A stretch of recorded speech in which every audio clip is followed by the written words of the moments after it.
बिस्मिल्लाहिर्रहमानिर्रहीम। अस्सलामु अलैका या साहिबुल असरे वज़्ज़मान। सामीन कराम, 3 मिनट क़यामत के आलम आखरत में 3 मिनट का सफ़र है, जिसकी आज 9वीं कड़ी है। मैंने वहाँ पर कई अफराद को देखा जिनको रोक लिया गया था, बैतुल माल और लोगों की अदम रज़ाअत के सबब गिरफ्तार थे।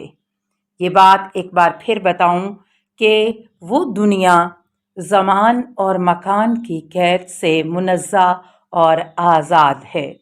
यानी जो लोग मुझसे पहले मर चुके थे उनको भी मैं बआसानी देख सकता था और उन लोगों को भी देख सकता था जो अभी मरे ही नहीं हैं। जब किसी इंसान को देखता था तो उनसे कुछ पूछने की ज़रूरत ही नहीं पड़ती थी। एक लफ्ज़ कहे सुने बगैर मैं समझ जाता था कि वो किस मुश्किल में गिरफ्तार हैं। सिर्फ यही नहीं बल्कि सिर्फ एक लम्हे में उन सारे अमूर का अदराक कर सकता था। ऐसे अफराद की तादाद बहुत ज़्यादा थी जिन्होंने माली खुर्द-बुर्द किया था और बैतुल माल पर हाथ साफ किया था, और वो सब वहाँ पर मुंतज़िर थे। उस मुल्क के एक एक फ़र्द से उन्होंने बख्शिश तलब करनी थी, बल्कि उन लोगों से भी जो अभी पैदा भी नहीं हुए थे। मेरे नामा अमाल की इस ज़ख़ीम किताब के इस सफ़े पर जो कुछ लिखा हुआ था उसने मुझे हवास बाख्ता कर दिया था। वो किस्सा मेरी आंखों के सामने था। उस सिपाही की फ़ौजी खिदमत के वो आखिरी अयाम थे। शुहदा की दास्तानों पर मुश्तमिल कुछ किताबें लेकर हमारे पास आया। किताबें ताकचे पर रख कर कहने लगा, ये किताबें यहीं पर रख देता हूँ। इसके बाद जो अफराद यहाँ फ़ौजी खिदमत के लिए आएंगे वो इजाफी वक्त में इन किताबों का मुतालिया करेंगे। सारी किताबें अच्छी थीं। 1 साल तक ताकचे पर पड़ी रहीं। जो सिपाही रात को ड्यूटी देते थे या फिर बेकार बैठे रहते थे, किताबें पढ़कर अपना वक्त गुजारते थे।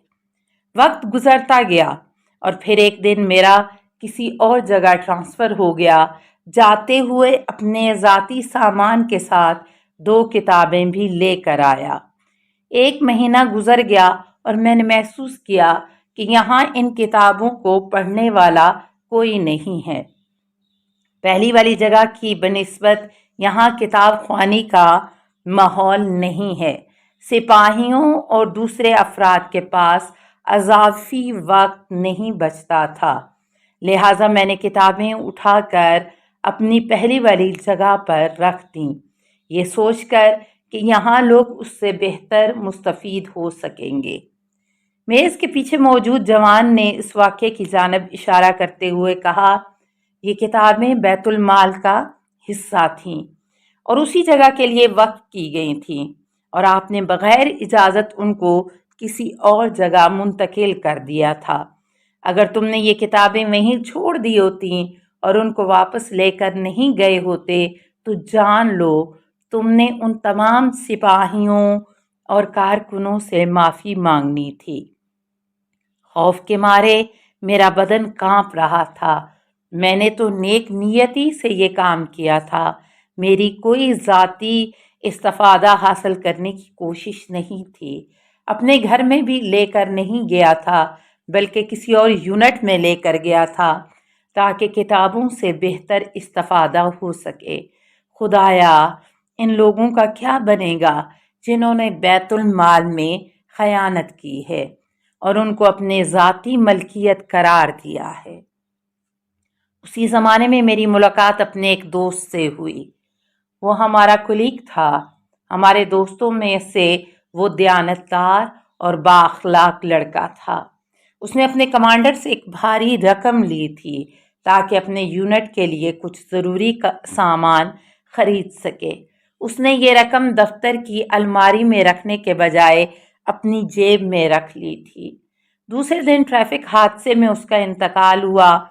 हिसाब किताब की इस वादी में وہ میرے پاس آیا اور کہنے لگا کہ میرے گھر والے سمجھے تھے کہ یہ میرا اپنا پیسہ ہے، انہوں نے وہ رقم خرچ کر ڈالی ہے۔ کہنے لگا تمہیں خدا کا واسطہ میرے گھر والوں کو کہو یہ پیسے ذمہ دار افسر تک پہنچا دیں، میں یہاں گرفتار ہوں۔ تمہیں خدا کا واسطہ ہے میرے اوپر تمہارا احسان ہوگا۔ یہاں مجھے سمجھ آئی کہ ہمارے بعض بزرگ کیوں بیت المال کے حوالے سے اتنے حساس ہیں۔ حق یہ ہے کہ موت پوچھے بغیر آتی ہے۔ پیغمبر حضرت محمد مصطفیٰ صلی اللہ علیہ وآلہ وسلم کی سیرت مبارکہ سے اس واقعے کو نقل کیا جاتا ہے کہ خیبر کی سرزمین سے واپسی کے وقت کہیں سے ایک تیر آتا ہے اور حضرت صلی اللہ علیہ وآلہ وسلم کا ایک ساتھی نشانہ بنتا ہے، وہ اسی دم شہید ہو جاتا ہے۔ اصحاب کہنے لگے اس کو بہشت کی بشارت ہو۔ یہ خبر رسول اللہ صلی اللہ علیہ وآلہ وسلم نے سنی تو فرمایا میری نظر آپ لوگوں سے مختلف ہے، اس نے جو ردا پہن رکھی تھی وہ بیت المال کی تھی اور اجازت کے بغیر اٹھائی تھی، یہی ردا قیامت کے دن آگ بن کر اس سے لپٹ جائے گی۔ یہ سن کر ایک اور صحابی نے عرض کیا یا رسول اللہ صلی اللہ علیہ وآلہ وسلم میں نے جوتے کے تسمے اٹھائے ہیں۔ حضرت صلی اللہ علیہ وآلہ وسلم نے فرمایا فوراً لوٹا دو ورنہ قیامت کے دن آگ کی صورت میں تمہارے پاؤں سے لپٹ جائیں گے۔ صدقہ میرے نامہ اعمال کی جانچ پڑتال جاری تھی۔ وہ دن تو میرے لیے یادگار دن تھا۔ وہ ایسا زمانہ تھا جب ہمیں اعمال کے باطن سے آگاہ کیا گیا، یعنی مسائل کی حقیقت اور واقعات کے اسباب ہمارے سامنے تھے۔ آج کل جس کو ہم چانس کے نام سے جانتے ہیں اس کا وہاں نام و نشان تک نہیں تھا۔ زندگی کے ہر واقعے کے پیچھے کوئی نہ کوئی سبب ضرور رہتا ہے۔ وہ ہماری جوانی کے ایام تھے اور ایک دن سپاہ پاسداران کی جانب سے ایک تعلیمی کیمپ کا اہتمام کیا گیا۔ روزانہ کی کلاسیں ختم ہو گئی تھیں اور پھر پروگرام رات گئے تک جاری رہا۔ آپ اندازہ نہیں کر سکتے کہ اس رات ہم نے اپنے ساتھیوں کو کتنا ستایا۔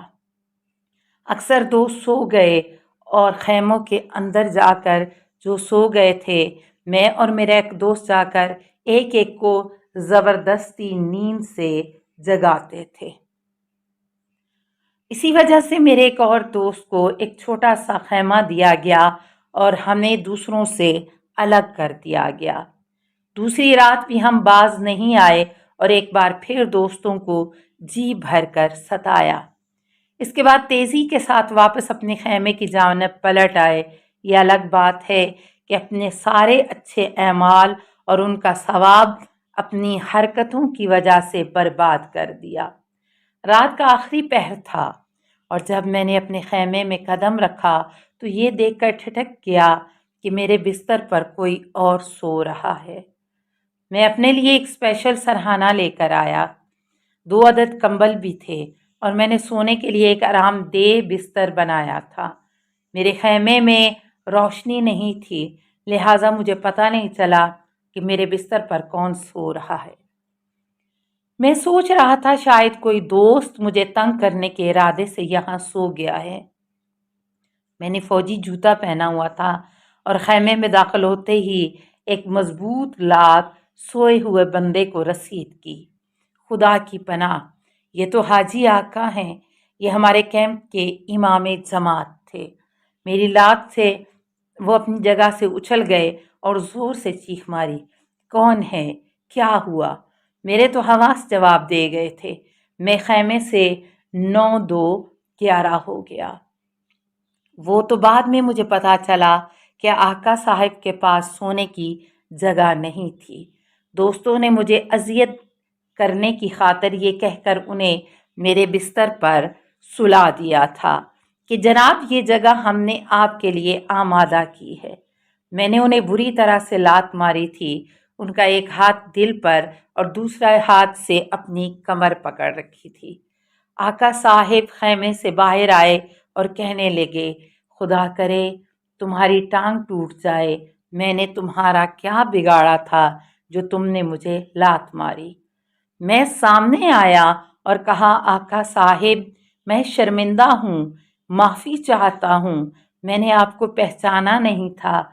मैं समझा कोई और है। मुझे ख्याल नहीं रहा कि जूते पहन रखे हैं और मेरी लात से किसी की हड्डी पसली एक हो सकती है। उस रात मैं उनसे मुसलसल माफ़ी मांगता रहा। फिर मैंने आका साहिब से इल्तजा की कि जाकर मेरे बिस्तर पर सो जाइए। मैंने कहा कि गाड़ी में जाकर सो जाऊंगा, बस मुझे सरहाना ले जाने की इजाज़त दें। टार्च लेकर आया और खैमे में दाखिल हुआ। अपना सरहाना उठाया तो क्या देखता हूँ कि सरहाने के नीचे हथेली जितना बिच्छू पड़ा है। आका साहिब को आवाज़ दी, वो भी खैमे के अंदर दाखिल हुए और मिलकर हमने बिच्छू को मारा।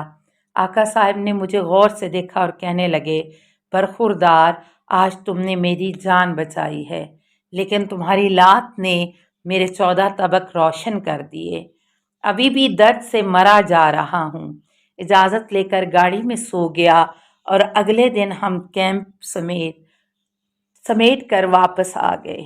दूसरे दिन क्लब गया तो प्रैक्टिस के दौरान मेरी टांग टूट गई। मेरे लिए हैरत की बात यह थी कि वो पूरा वाक़या मेरे नामा एमाल में मुकम्मल तफसील के साथ लिखा हुआ था। मेज़ के पीछे बैठा जवान कहने लगा, उस दिन तुम्हारी मौत यकीनी थी, लेकिन सदके की वजह से तुम्हारी जान बच गई थी।